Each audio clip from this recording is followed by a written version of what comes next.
Hey everybody, it's Brian J. Welcome to another edition of the B Show podcast. It's WrestleMania week. It's almost upon us.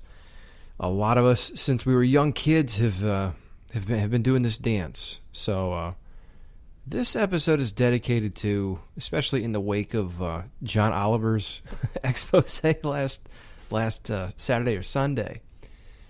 I know a lot is being said about that. I'm not going to talk about that. We're going to keep in line with the fantasy aspect of the direction we've been going in lately. And it really fits. It's a very special episode, something that I really had fun with.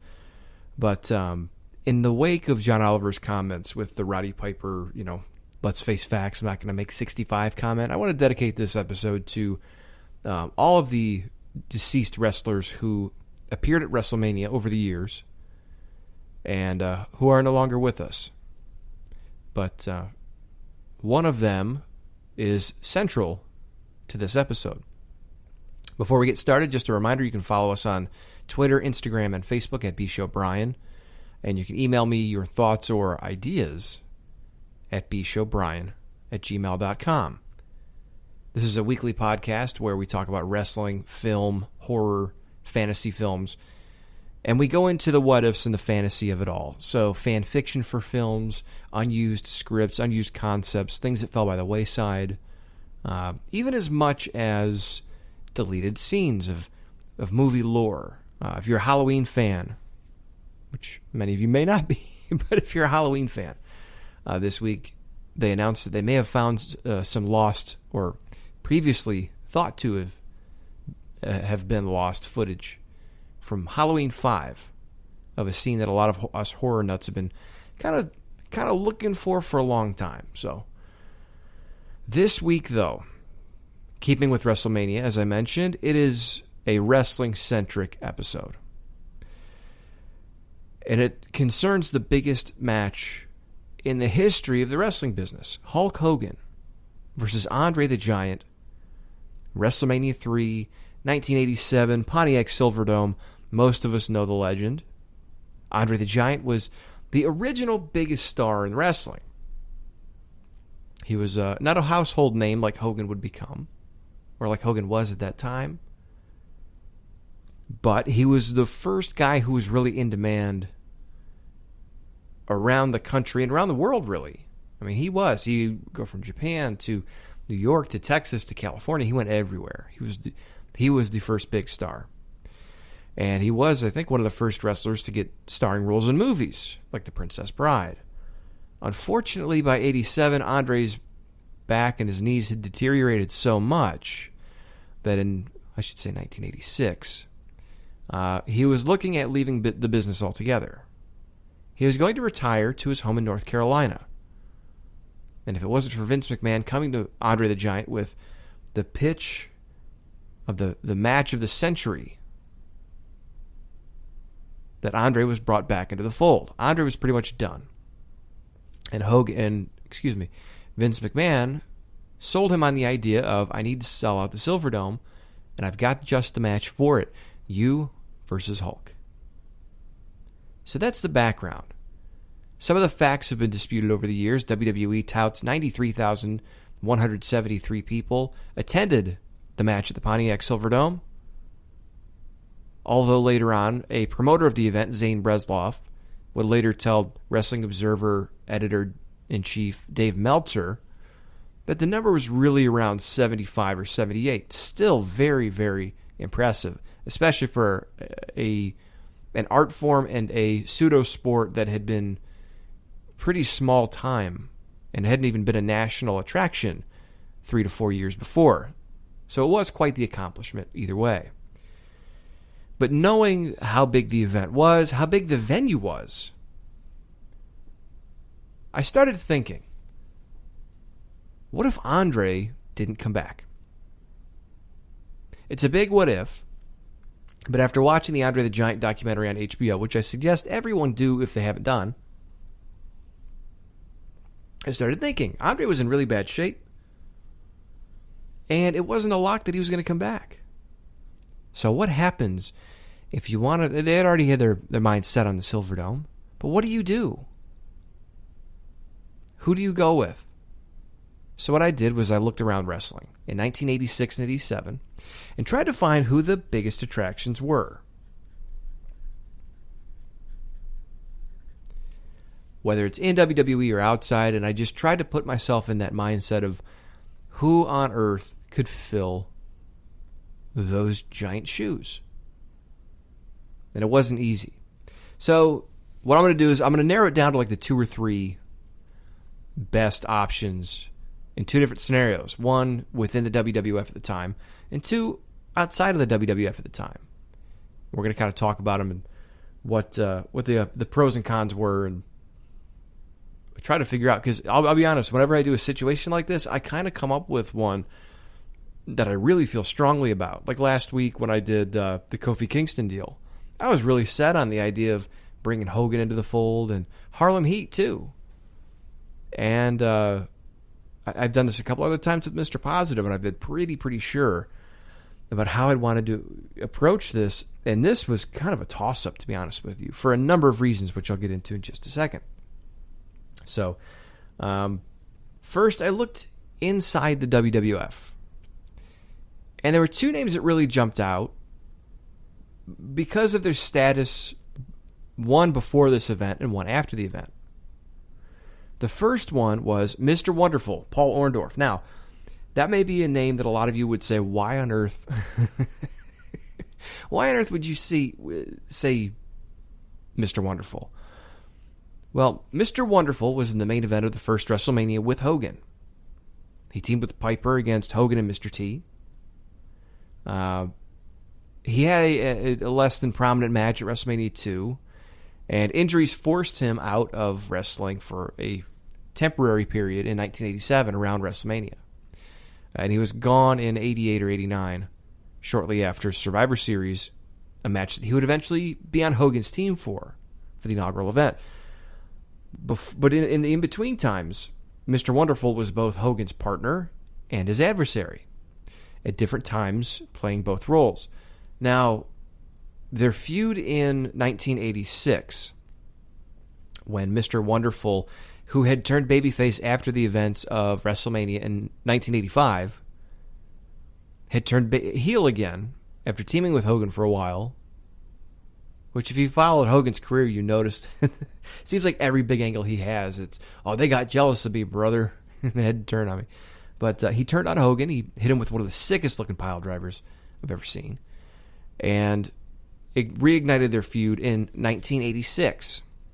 Now, this led to a mega event in August of 1986 called The Big Event. It was held at CNE Stadium in Toronto, Canada. And 70,000 people showed up to witness Hulk Hogan versus Mr. Wonderful. The match is good, ended in a DQ, so kind of a non-finish. But at the time, Mr. Wonderful was, the hottest heel they had against Hogan. And one who was also getting good matches out of him. Because you see, Hogan would face Bundy previously at WrestleMania 2. He faced Piper, who had his moments, but was a lot more talk than go as far as entertaining matchups. He had good brawls, but wasn't necessarily known for his technical prowess. But Orndorff was a hell of a wrestler and a hell of a worker. And they tore the house down all over the country, and especially, as I mentioned, at this event in August of 1986, the big event. But again, about 70,000 people, depending on who you get your information from, came to see this match. So not only had they drawn big crowds before, but it was a familiar opponent for Hogan, someone he could have a good match with, someone the wrestling fans were familiar with. And after this event, the feud continued into early 87 with one of the most infamous cage matches in WWF history. The dreaded double disputed finish, where Hogan and Orndorff on Saturday night's main event in January of '87 had a classic blue steel cage match, and Orndorff and Hogan came down the cage at the same time and hit the floor at the exact same time. So you had one ref saying Hogan was the winner, you had another one saying Orndorff was the winner, And eventually they'd go back into the ring to settle it on the same event, no less. And Hogan would end up being victorious.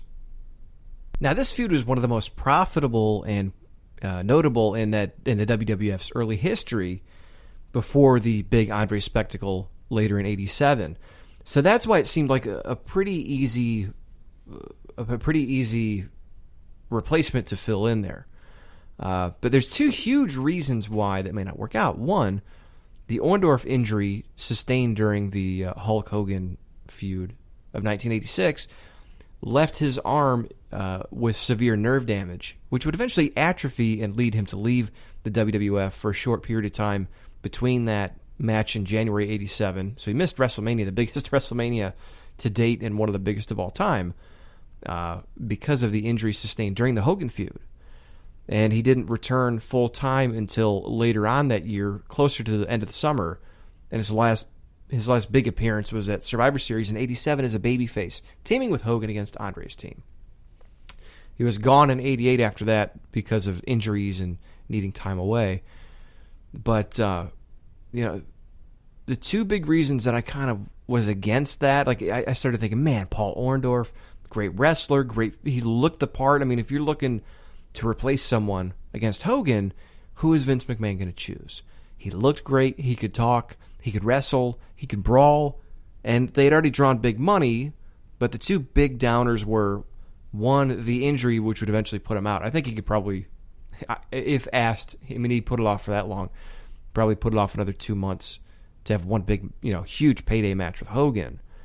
The other issue is, at that time, the feud had already been going on for 6 months? It was from summer of '86 through January of 1987. So it had already been on the shelf for a while. And looking at '87, as big of an event it was, with the magnitude, Andre and Hogan was something fresh. It was something new, because although Andre had been around, and although they had fought in the WWF, Hogan and Andre had never met in the WWF under these circumstances. So, to me, I don't know. When I thought about, I got super excited. Like, man, Orndorff would be an easy option. For someone like me who remembers some of the heat that they had and the matches that they had. But then I was thinking about somebody else on the inside, since that match was it had already been done. They could probably stretch it out, but I don't know if it would have quite the allure of Andre, really. I don't know if anyone, and let me preface this before I go any further. I've already gone into Orndorff a little bit. I don't know if anyone could have replaced Andre. I don't know if any one man could have replaced Andre in this matchup. I think WWF has a way. With their promotional tactics, I think they could have filled the building. I don't know if it would have been as legendary or as iconic as Hogan and Andre, because it really does stand the test of time. At least the two characters do. So again, I say that as I don't know if they could replace him. I don't know if anyone could. But Orndorff, it would be a good match. But again, something that's been seen, a lot. So the other guy I really narrowed it down to is someone that at that time the fans hadn't seen that feud, and the guy was still relatively, not new, but relatively fresh in terms of he hadn't been in the top of the card, and he hadn't really mixed it up with Hogan very much. And that man was the Intercontinental Champion at the time, Macho Man Randy Savage. Now, most of us know that he and Hogan would go on to have, after Hogan Andre, probably the most memorable feud in wrestling. It would not only take place between, the Mega Powers in '88 teaming up, and then the Mega Powers exploding at WrestleMania 5 in '89, but also going to WCW. They were tag team partners, there were enemies, there were NWO mates, again, there were enemies. So that feud, Hogan and Savage, was one of those feuds almost like Bobo Brazil and the Sheik. It just kept going, and it wouldn't quit. So when I thought of Savage, there was a lot of negatives. I mean, obviously Savage is Savage. And to me, I could see those two at that time on a poster, on the WrestleMania 3 poster. It's another part of it too. The advertising aspect. The Macho Man versus the, at the time, Incredible Hulk, right? So you could see that with the robes and the feathers, and Hogan with the red and yellow, and Savage with his, green and pink and orange and all these iridescent colors that he would wear. It definitely had the aesthetic appeal, and Savage looked great at the time. It also would have posed an interesting challenge to Hogan, because, with Orndorff, if you're going to do the Orndorff feud, that would be simple. And you could tweak it a little bit. Let me go back to Orndorff, because I just thought of something. The Orndorff feud at Saturday Night's Main Event, there was a DQ finish at the big event in August of 86. Then they did the disputed cage finish in January of 87. But then they went right back to the cage after they reviewed the tape and saw that it was a draw, and they restarted the match and blew it off right there.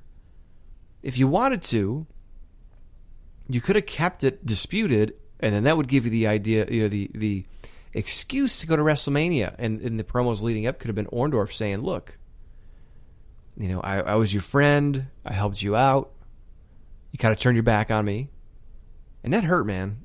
I had your back, and then when I had the chance, I stuck the knife in it. And I'm proud of that. I am proud of that, because I do what I got to do.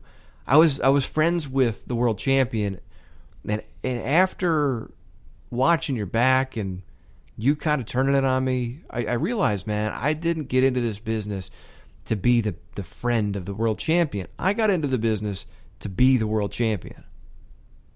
And that title's around your waist. And you're a lot more vulnerable with me, against you than you are with me watching your back. You didn't appreciate me. I put my goals aside and tried to watch your back. Went to C&E, 70,000 people, and couldn't get the job done. I didn't lose, but I didn't win. And I knew that if I just had the opportunity, I'd had you in the ring once, I knew I could get it done if I had the opportunity. One more time. That's all it took. But I didn't get the job done, and that festered inside, and that ate at me the 6 months where you and I were, whatever the case. And then finally we met in the cage, man, and I had you all to myself. And I proved to the world on national network TV, in prime time, big, bright lights, color TVs, that you can't beat me, that I'm tougher than you, that I beat your ass, that blah, blah, blah, blah, all that stuff. But really, you could set that stage and really justify the big matchup. And that's the old school approach that everyone always talks about. But if you look back on history, it wasn't always this way. The big 3-match series, you win one, I win one, and then we go to the cage, brother. This would be in a little bit different order, but it'd be very easy with what they did to, instead of blowing it off at Saturday Night's Main Event, leave it disputed. So that now, not only Orndorff is like, hey, it was a draw, you didn't beat me, and I know I can beat you and goad Hogan into that big rematch. The only place big enough to settle this, Pontiac Silverdome. Pontiac, outside of Detroit, Michigan. 100,000 people are going to watch me drop you on your head and take that title from around your waist. And Hogan would want the match. You're right, brother, I didn't beat you at C&E, and I didn't get the job done in the cage, brother. But this time, with 90,000 people in attendance and 1 million people watching at home, blah, blah, blah, no excuses, no retreat, no surrender. So it'd be a very, very simple, very old school story with two guys who've proven that they can get the job done.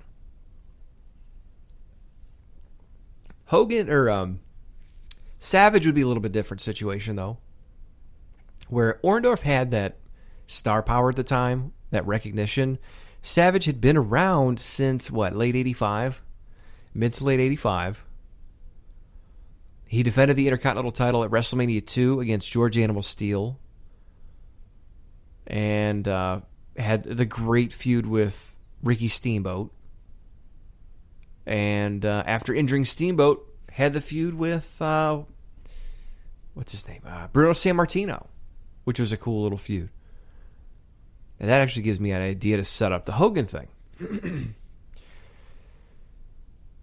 The issues I have with Savage in this situation is Savage wasn't quite the Randy Savage that he would become. And I really think that it was, as well as Savage did as the world champion in '88, business-wise, I really think at the time, in early '87, Savage hadn't had the Intercontinental title match with Steamboat yet at Mania, which kind of solidified him. He hadn't had the feud with the Honky Tonk Man, which that's the one that really shot him to the moon. So without those two feuds in between his early Intercontinental stuff and a big match with Hogan, I don't think that Savage would have been ready. I mean, I think he would have been fine. I think Savage would have been able to go. But again, it was really those big angles, those big moments that really pushed Savage in the public eye, as far as wrestling fans are considered, as one of the top acts at the time. So I don't know. I was kind of reluctant. I honestly think in some ways Orndorff is a better choice than Savage in early '87. Plus, I don't like rushing. Looking at it, Orndorff had been going for a while. At least there was history there. Him and Hogan had tagged before. They had fought before. With Savage, it's completely new and completely fresh. With Andre, they had tagged. They had been friends. There was an easy story to tell. With Savage, it's essentially, the Intercontinental Champion. And you could do it fairly simply. Again, I don't think he was really ready at that point, but I could imagine maybe he puts out sentimental favorite, Ricky Steamboat with the throat injury. And then, if you don't know what happened, Bruno Sammartino attacked Savage for what he had done to Steamboat, and that led to some matches at like Boston Garden, and I believe they had matches at MSG. He had come out of retirement to face Savage, and then leading up to the big match at WrestleMania with Steamboat. Now, if I could see them doing something where maybe Savage injured Steamboat, gets jumped by Sammartino, and then completely disrespects Sammartino during their feud, which could draw the ire of Hulk Hogan, because Hogan would have respect for Bruno being the guy that came before him, and now Savage is not only trying to embarrass him, he's beating him because he's good enough, but in the process, he's always also trying to embarrass him fairly. He's trying to embarrass and humiliate one of the greatest of all time. And a guy who had a ton of respect, depending on where you were in the country, and a lot of respect from the WWF. So it makes sense where Hogan would now, like it's an escalation of, he injures Steamboat, Bruno steps in. Now he's humiliating Bruno. Now Hogan steps in. Who do you think you are? And it could open the door for Macho Man. They'd be like, ooh, I am the Intercontinental Champion. I've beaten the most blah, blah, blah. Hulk Hogan, you've had difficult competitors. Yeah. You've had some big giants. You've had some nasty competitors. You've had some tough brawlers, but you've never had a man. Excuse the bad Macho Man. A man like me, the Macho Man. Ooh, yeah, dig it. So, and Savage could make the point that, Hogan has beaten some tough competitors. But Savage just beat one of the greatest of all time and embarrassed him in front of, his old stomping grounds. He's also taken on some of the toughest competitors as far as in-ring competitors, because there was always the knock with Hogan that he wasn't the greatest wrestler, right? But Savage the case could be made that at the time Savage was the finest wrestler the WWF had, maybe other than Ricky Steamboat. But Savage could say that you've had big wars in the ring and all-out fights and brawls, but I've wrestled the best, and I've out-wrestled the best. And the name on this championship, the not the name, but the description on this championship is Wrestling Champion. So I don't care how many movie stars you know. I don't care how many music videos you've been in. I don't care, how many times you hang out with Cyndi Lauper. You know what I mean? Like really this is where you would make the case, I think. The distinction of Hogan's the Hollywood champion, but I'm the premier wrestler in the world. And as long as, this championship says it. And then you could, parlay that into, maybe a title, not a title for title, but champion versus champion match at WrestleMania. So it would be 3 years before WrestleMania 6. It would be 2 years before the Mega Powers would eventually explode at WrestleMania 5, and a year before the big tournament in Schmaz where Savage would have been crowned champion. Again, another issue I have with that is, one, I don't think Savage was not the Savage that he was in 87. His character had not developed very much then. And his character in 88 and 89 was really, it hinged on Elizabeth. Elizabeth was a huge part of that act.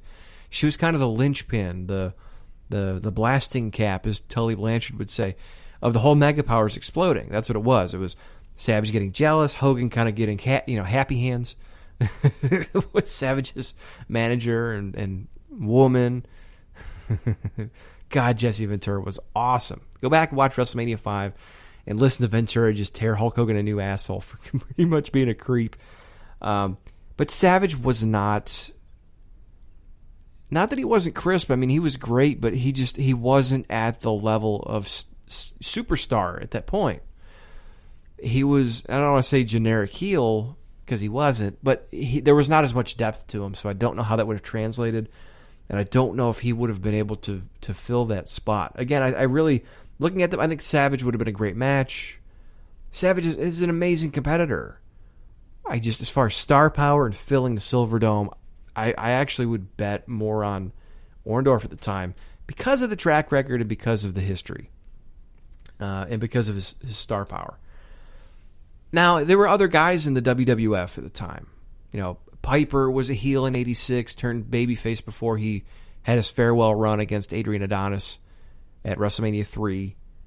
But did anyone really want to see the definitive Hogan-Piper, and was Hogan going to lay down in front of 90,000 people? I don't think so, especially if he's going off to Hollywood. No way. He's going to try to keep his real estate value up. So, I don't see it. And you're not going to do Bundy a second year in a row. That was an okay match. It had the gimmick of the cage and the 3 events for WrestleMania 2 and 86, but I don't really see it. And I didn't really see any other heels at the time who were either seasoned enough, seen as big enough star, who had track record with Hogan, or had the exposure to step in there and do it. So, yeah, I'd have to say my 2 top choices for the WWF to take Andre's place would be either Mr. Wonderful or Macho Man. I think Macho Man, and again, it's a hard decision. I can't even pin it down because I keep wanting to say Mr. Wonderful because of the status and because of the history, but because of the neck injury and because it'd been old, I would have to flip-flop and say Savage. He had the glitz, the pomp and circumstance. He had the woman that could have worked that into it. But I don't know. I'm still going back and forth. I guess I could see Savage on the poster, but as far as taking it from on paper to in practice, I don't know. I have to still give the edge to Mr. Wonderful, but I'm still not super satisfied, right? So thinking about this the past few days, was not satisfied. We could have done a half-hour episode. Who in the WWF could have replaced Andre the Giant? I wasn't satisfied. We're at 30 minutes right now. So I started looking outside of the WWF. And there was a lot of guys. There's a lot of acts. There's obviously Ric Flair and the Four Horsemen. Now, some people would have said that. I mean, immediately, that would have been some people's first answer. And they would have even considered Orndorff or Savage. It would have been just bring in Piper and the Horsemen. But let's remember, the Horsemen had just debuted in 1986. So, I think Starrcade was the first Starrcade for the Horsemen in 86 in December. So they were hot, man. They were selling places out. They're printing money down south. But there's always been a stigma with Flair that in the major, not the major markets, but in New York, in Detroit, in Chicago, some of the northern markets, Ric Flair was not the attraction that he was down south. And I think Rick looked good in 86, 87. He was having great matches in 86 and 87. But I don't know if he had the national exposure. And again, Vince could have brought him in, and this is the greatest, the real world champion, and kind of done what they did in 91 and 92 with him. But again, I still, in my gut, I love Ric Flair, one of the greatest of all time. I don't know. There's a lot of guys, and I think I talked about this with, I don't even remember what show it was, but we did some hypothetical, and it was, if you would have brought Ric Flair, if Ric Flair would have gone to the WWF in 88, and I really should put that episode up. It was a B show a couple weeks back. What would happen if Flair would have went to the WWF in 88 like he was supposed to, or was going to go? And the consensus was, with me and a bunch of people on Twitter that I talked to about it, you had Ronnie Garvin, you had Greg Valentine, you had a lot of guys from the NWA that went to the WWF and really didn't connect with the crowd. They weren't, and I know Flair had the charisma, but I don't know, man. I just, for something in my gut, you could pull him in. I think you would have to bring in the whole Horseman group, and I think you would have to give them time to get over. Because looking at, Mr. Wonderful and Macho were easy because they've had the exposure of national WWF TV for the past, Orndorff since 83, 84, Savage since 85. So as far as the WWF fans were concerned, and there was a lot of WWF fans that weren't fans of the NWA, who didn't know what was going on. Ric Flair was one of those guys who you read about in magazines if you were reading them, or in the dirt sheets at the time. But it was, a wrestler's wrestling fan, you knew who Ric Flair was. But if you were a WWF fan, you really didn't know. I remember when I was a kid, when Ric Flair came into the WWF, in 1991, I remember thinking, who is this old dude and what is he doing here? And it came off as so different than what the WWF had presented as the top attraction for so long that it just didn't connect with me. And it wasn't until the end of his run that I really appreciated him. And I was probably 6 or 7 at the time when he left. I didn't get it when I was little, and then a couple years later I started to get it, but right as he left. And then as he left, I had started watching WCW, and then he appears back there. And it's like, whoa, there's Ric Flair. So I really didn't even become a fan of Flair until he went back to WCW in 1993, but that's beside the point. I don't know. I'm not sure. On short notice, if Ric Flair could walk in, and the type of heel he was too. He needed the gang. He was going to run away from Hogan.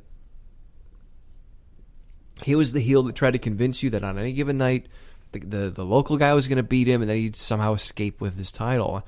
I really don't think that at the time would have been the formula for WrestleMania 7. I think Flair coming in had to have been a long-term thing. Give him time to get over, and then pull the trigger. But I don't see it for 87, and I really hate to see that because I love Ric Flair. You've got guys like Abdullah the Butcher. Now, Abdullah the Butcher, it's an interesting one. It's not one of my top picks. I'm just naming other people that you could have selected. But you have a guy like Abdullah who was so outside the box. What do? I think when Andre came in and he was a heel, it was so jarring to people who'd been watching him for his whole career, but really WWF fans over the last 3 years. Because Andre was Hogan's buddy, and he was the biggest babyface other than Hogan. And the biggest star. And the most dominant force, really. I mean, he was a fucking giant. So it was jarring when he turned. And on top of that, they had a battle royal at Saturday night's main event right before WrestleMania. I think it was in March, where Andre and Hogan faced off for the first time. Most wrestling fans don't even remember this.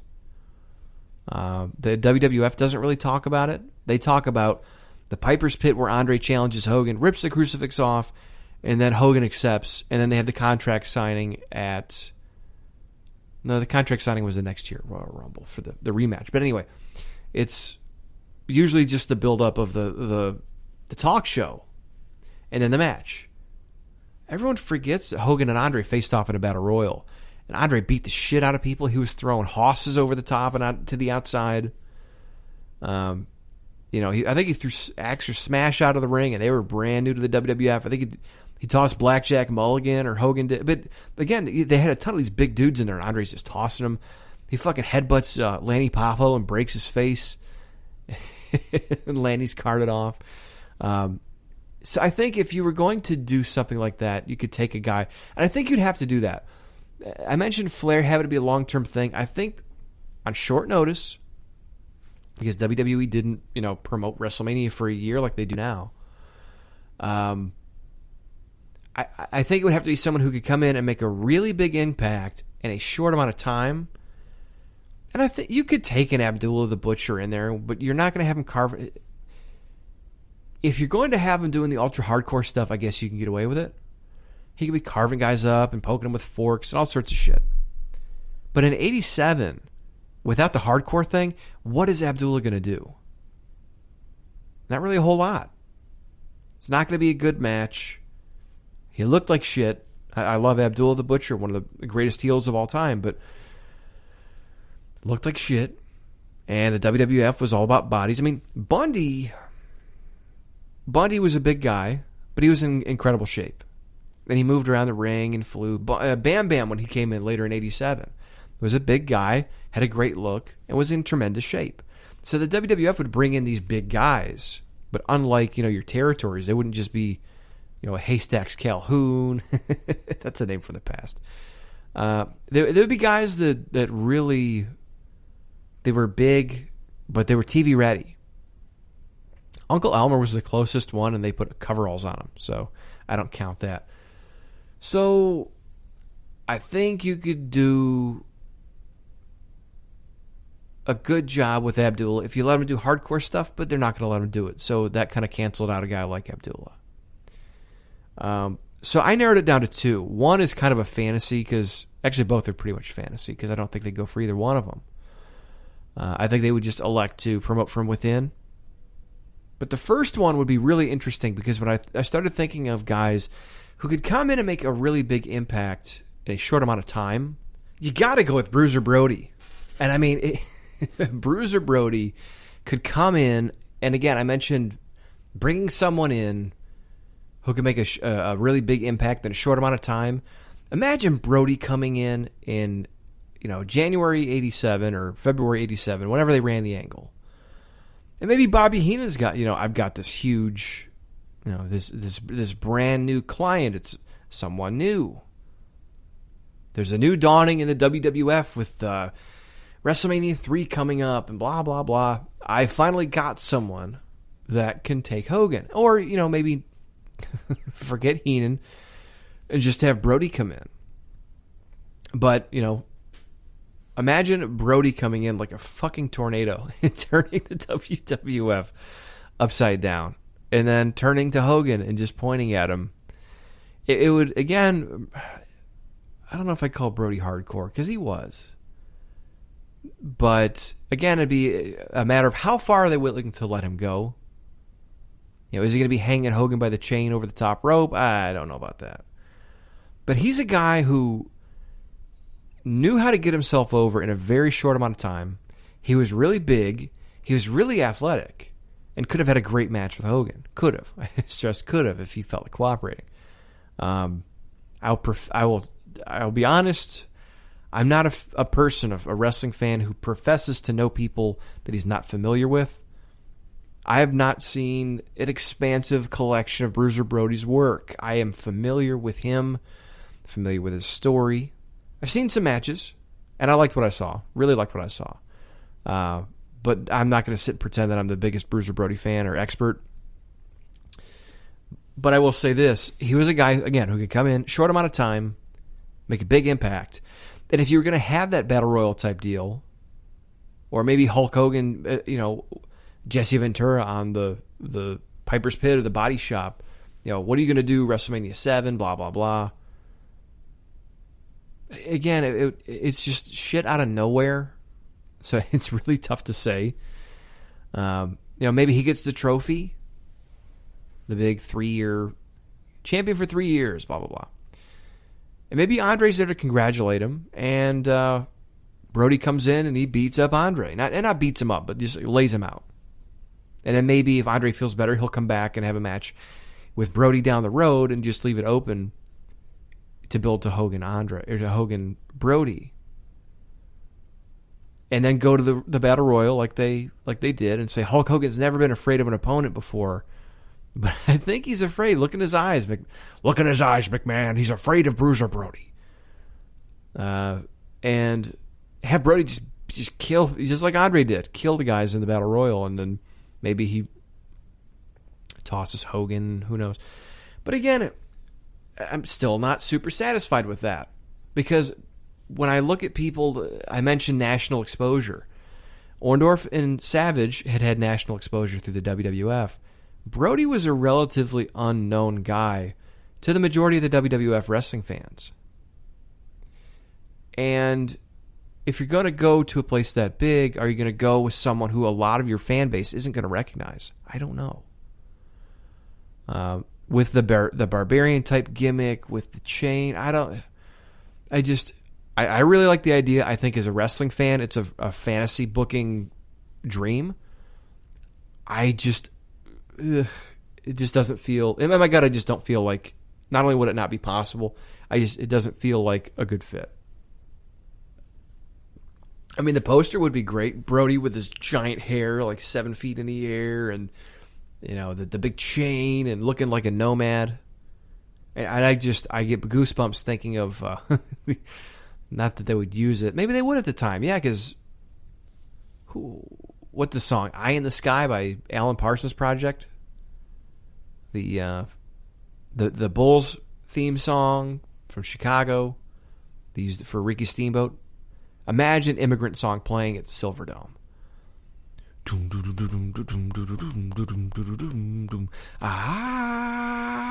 then you got this this monster barbarian Bruiser Brody coming out with giant hair and furry boots and swinging a chain. I mean, to me, that's what wrestling's all about. Facing Hulk Hogan. And again, I think the story there, every one of these has had a story. Wonderful has been, I had a taste of it. We fought before. I main evented WrestleMania with you, but it wasn't one-on-one. And it was backing up a friend of mine. I was open to WrestleMania 2, fighting a guy that had attacked you, kind of taking up for you. I was your friend, and then I turned on you and couldn't get the job done at C&E, but I was so close. The cage match, I proved that you can't beat me.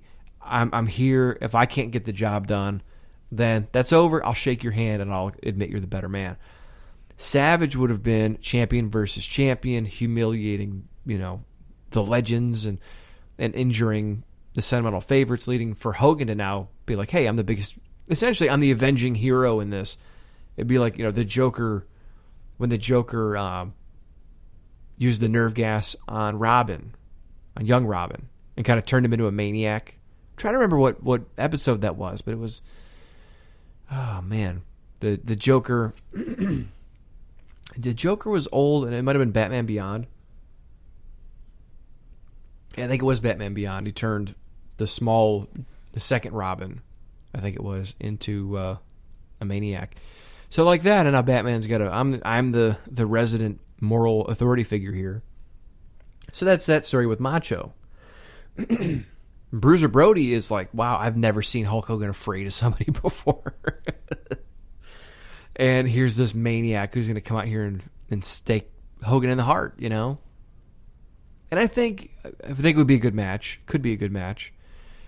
The thing with Brody that kind of disqualifies him immediately is he was known to be really difficult to do business with, which is what led to his murder in Puerto Rico. Let's be honest. It was, a lot of people have said a lot of different things, including Tony Atlas, who's kind of changed his story a few times. But it had to do with encroaching on other people's territory, had made a career out of being difficult to do business with, not always going along with the plan. So who knows if Bruiser Brody would have come in to just put Hogan over in front of 100,000 people. I don't know if he would have done that. So that leads me to my last one. Again, this is kind of fantasy. And a lot of these are up in the air because there's no clear-cut answer.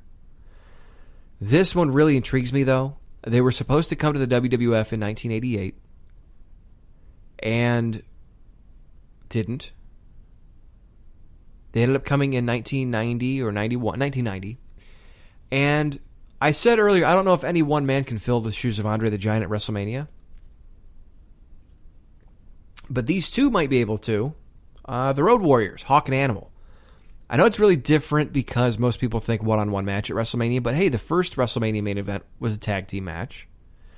And when I think about posters for big wrestling events, the Road Warriors have to be, from an aesthetic standpoint, one of the coolest fucking gimmicks of all time. The painted faces, the shaved head with the reverse mohawks, and the spiked shoulder pads, and the colors, and the different crazy face paints other than just the regular ones they stayed with in WWF. Those guys were nuts. And you could make the case as heels, they were the antithesis of what Hogan stood for. Hogan was truth, justice, the American way, and these guys were just hell on earth. So I actually like that idea a lot more than Brody, because although Brody would have been a good match, I just think that's way too out of the realm of possibility.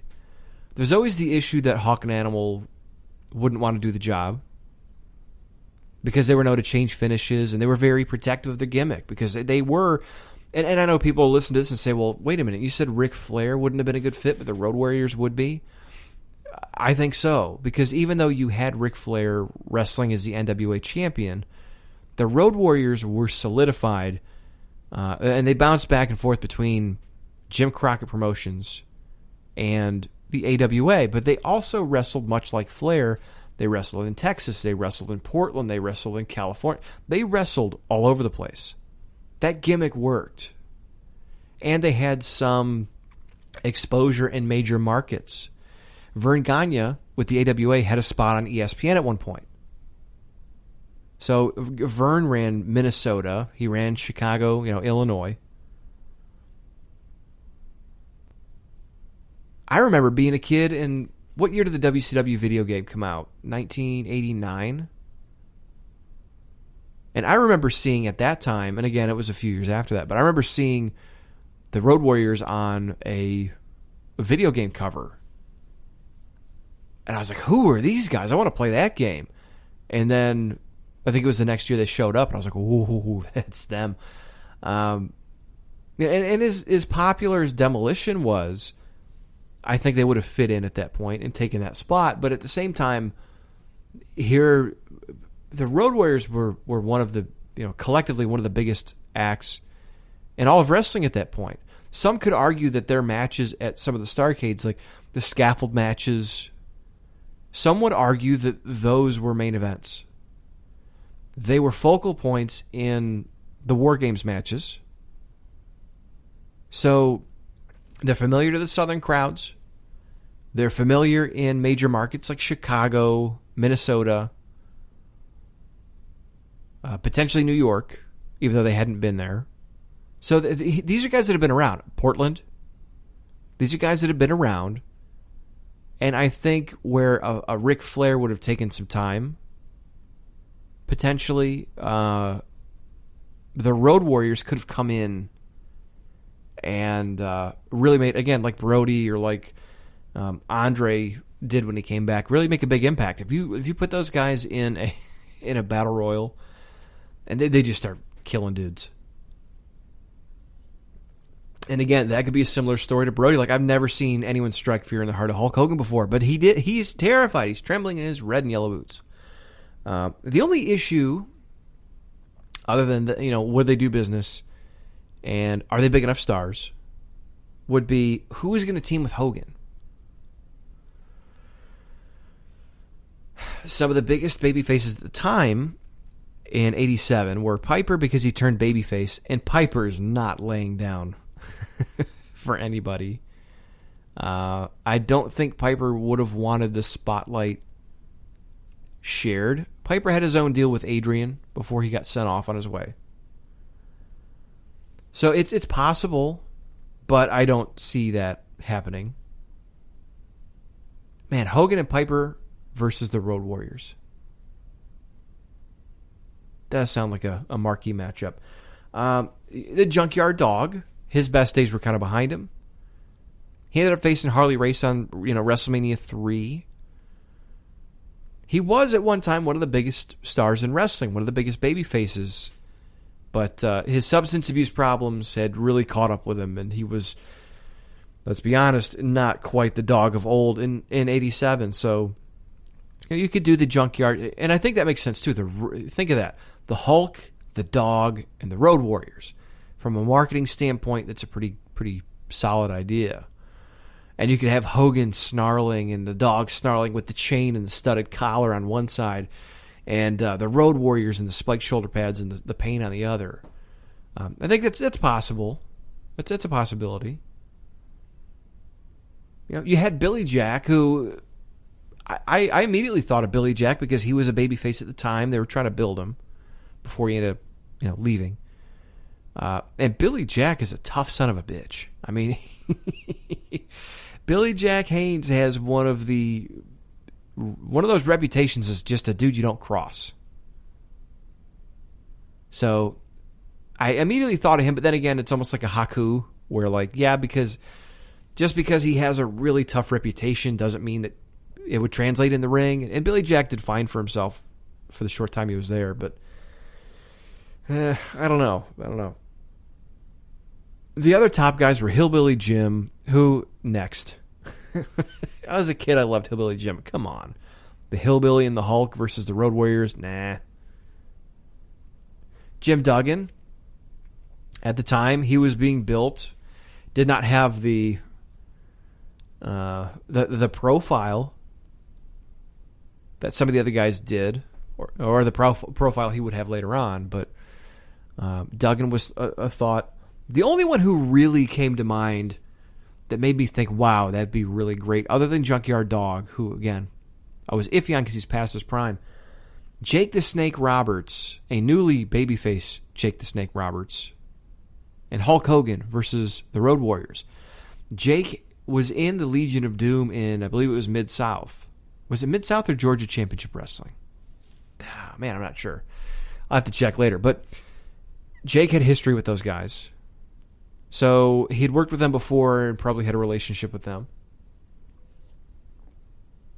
The only issue with Jake, again, this is 87, so a lot of these guys, a lot of these baby faces, it was really on Hogan's shoulders as a baby face and an attraction from, let's call it WrestleMania 1 through WrestleMania 3.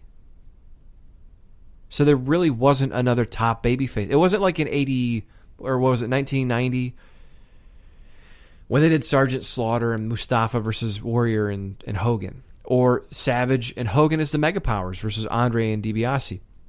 It really wasn't a multiple act company at the time. It was really a one show company, or a one program company with a bunch of other stuff underneath it. It wasn't the roster had a lot of big stars, but it wasn't as stacked as far as Greg Valentine was a big star in Florida and in the Mid-Atlantic area. But in WWF, he was Intercontinental Champion or lower on the card, or a tag team guy. So, again, 87, looking at where Jake was, Jake hadn't had the turn. He hadn't done the angle.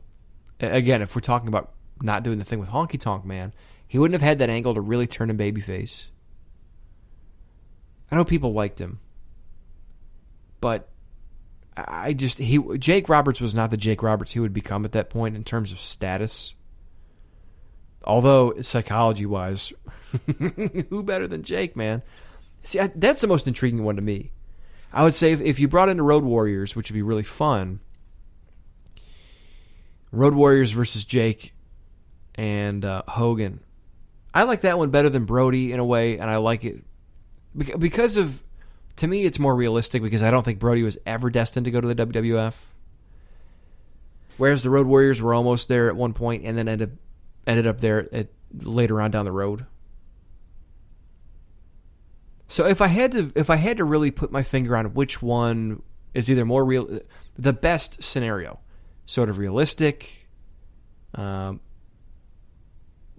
biggest chance of filling the Silverdome, most prestige, I would still have to go with someone from inside the WWF.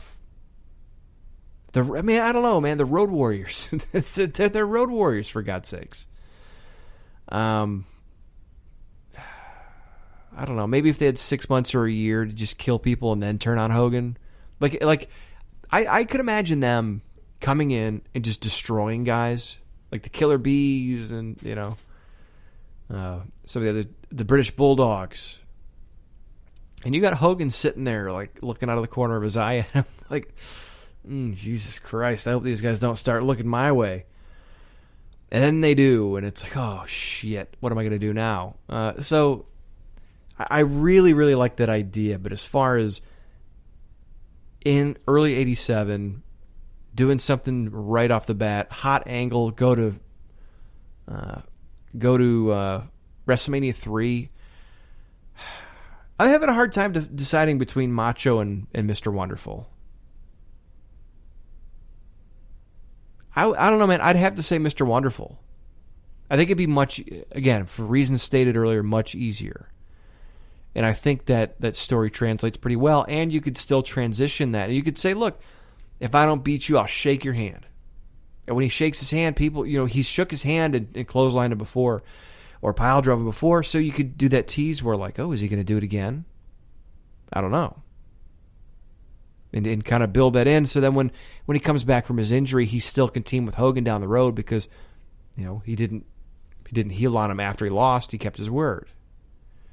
So, I don't know. Like I said, I'd definitely pick Macho Man. I think if you would have pulled the trigger with Macho Man at that point, that would have stunted his career. I really do. Because I know everyone comes in and they work with Hogan and then they work down the card and then work their way back up. But if you would have taken Savage at that point in his development, and if you would have programmed right away with Hogan, right off the bat, fresh off the Intercontinental title run, not only are you devaluing the Intercontinental title by having him lose to Hogan, but I think you're undercutting Savage and his momentum.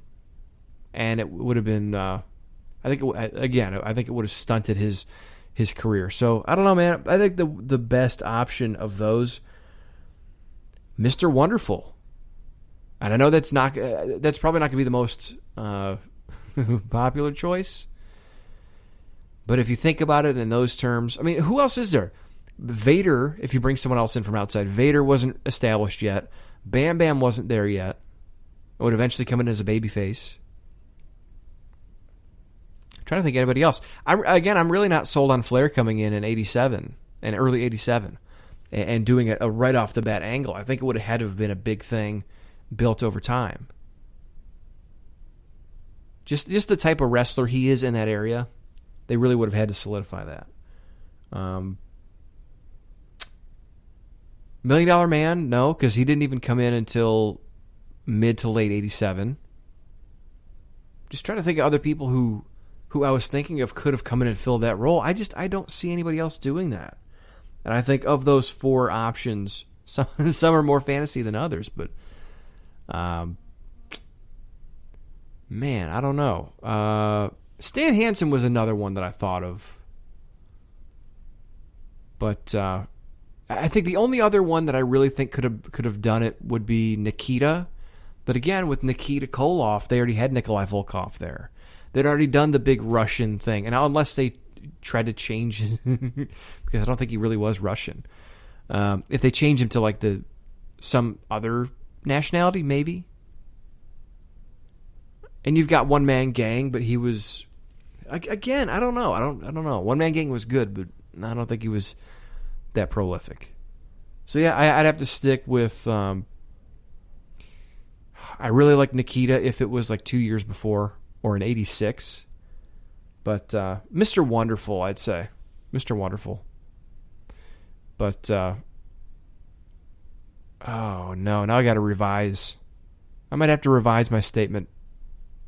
No, I'm not going to revise my statement because Nikita Koloff has said in interviews that it was rumored, only rumors, that he was going to main event WrestleMania, that he did consider going to the WWF when Barry Darsow went up to be Smash. So it would have been around this time, which would have been interesting, but he said that he would never have gone out of loyalty to Jim Crockett, and that it doesn't sound like it was on the table for the Russian Nightmare to go to the WWF, because let's be honest, Vince was pretty he was pretty loyal to some of his early guys, and Nikolai Volkov had a job there for almost life, and that was Vince's Russian. So I really don't see room for Nikita, because they already had they already had Nikolai, and would soon have Boris Zukov in '88. So the idea obviously sounds good. The Russian, their Ivan Drago versus Rocky type situation would be fantastic.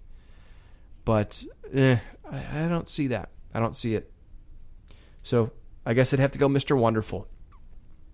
I'd rather like the Road Warriors, but it sounds like the safest bet would be Mr. Wonderful. Am I full of shit?